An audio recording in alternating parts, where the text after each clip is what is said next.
we just enjoyed life so much. And it was kind of the dream family. We had 4 kids. They were all doing great. Our 2 older daughters had graduated from college. And actually a week before, we were at my daughter's college where she was graduating from Cedarville University. I just looked down the row and I just felt so blessed. I felt so proud. Everything just seemed so perfect. She just was in awe of this family that God had given us. And then suddenly I just started feeling like a panic feeling. And she even said, "Please, Lord, don't let anything happen. Don't let anything happen to any of my children." And it was just 5 days later that Melissa was killed.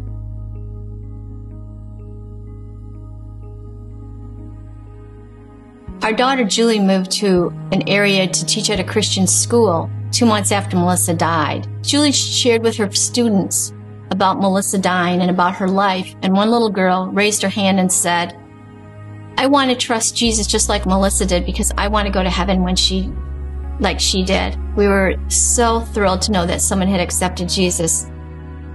But I also felt like, why did my daughter have to die so that someone else would accept Jesus? I thought there's so many other ways that she could accept Jesus. Melissa could have lived to a ripe old age, and she could have glorified God through her life with having children and many, many things that she could have done, and she would have done, I think.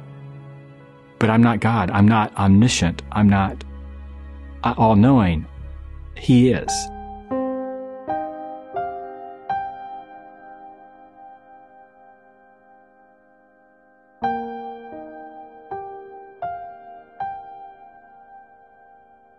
Trust is probably the hardest thing that I have trouble with. How do you trust him and not feel like God's going to take another child, and now we've got grandchildren in the picture? Is something going to happen to somebody? Trusting God is more real now than before. Before, it was more of an automatic thing. We're believers. We put our faith in Christ. And sure, we trust God. That's what we do as Christians. Now it's more of an active thing. We're not waiting for the shoe to drop or anything like that, or waiting for something tragic to happen. We feel our job now is to do the next step in the whole process, and that is cling to God, trust Him, understand that He is sovereign and in control, and our lives are just going to have to be lived that way, with a tragedy in our background, but confidence that God knows what He's doing. One could look at God's sovereignty and say, "You're pretty cold and indifferent about your daughter. It's okay, God."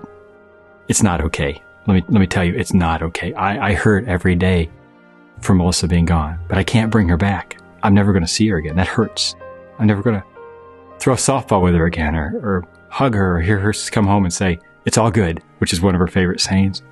So it hurts like everything to have her gone. But then on the other side, I have to think through the theology of it. He knew what He was doing, and we still love Him. And if we can have that be the message, and God be glorified through this tragedy, then as much as it hurts, we're gonna be good with it.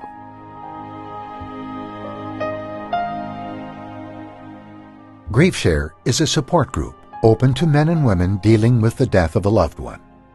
To learn more about GriefShare, speak to the GriefShare leader at your church.